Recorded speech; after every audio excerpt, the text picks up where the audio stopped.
La pomme de terre, c'est l'affaire de toute une année.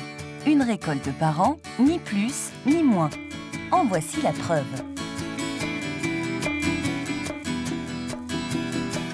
Tout commence en avril, le mois des plantations. Et on plante quoi au fait? Des graines? Non, des plants, c'est-à-dire de toutes petites pommes de terre germées qu'on a pris soin de conserver de la récolte précédente. McCain fournit aux agriculteurs les plants de ses pommes de terre favorites. Comme ça, on est sûr de ne pas se tromper. Mais attention, on ne plante pas n'importe où, n'importe comment. Ce serait trop simple. D'abord, on s'assure de la qualité du sol.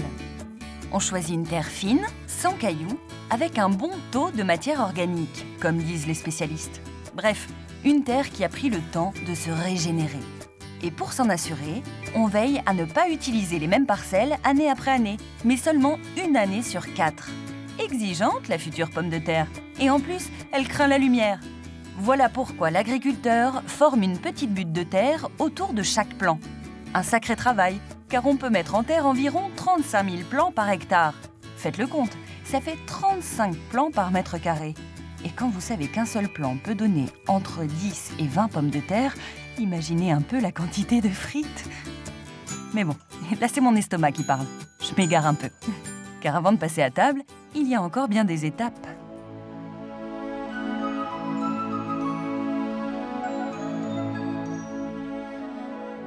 Pour se développer, notre pomme de terre a besoin d'eau et d'un climat tempéré. Et si la pluie ne suffit pas, on peut irriguer. Résultat, au bout d'un petit mois, des tiges puis des feuilles pointent le bout de leur nez, en surface. Mais le plus important est bien ce qui se passe en dessous. Des tiges souterraines se développent comme autant de belles promesses. La pomme de terre, et oui, est une plante dont nous mangeons le tubercule, c'est-à-dire ce qui pousse au bout de ses racines.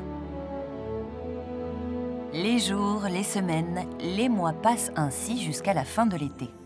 Tranquillement, mais pas sans surveillance, car le feuillage est sensible aux parasites et aux maladies. La plus célèbre et la plus dangereuse pour la plante porte un drôle de nom, le mildiou. Une moisissure très tenace qui ne fait pas sourire, mais alors pas du tout les agriculteurs. On protège le feuillage avec des produits adaptés contre ces ennemis des cultures, mais jamais directement sur la pomme de terre.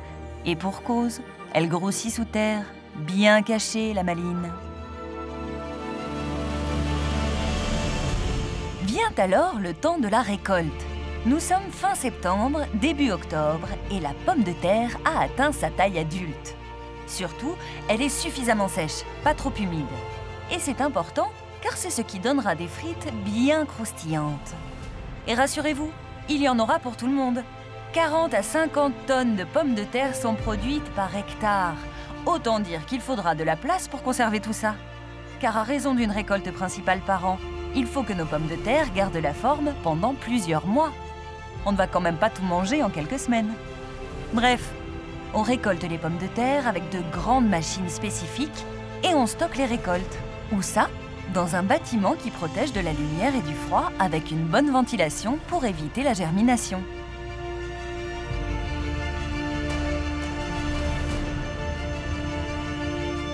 Ainsi va la vie d'une pomme de terre, désormais prête à la consommation.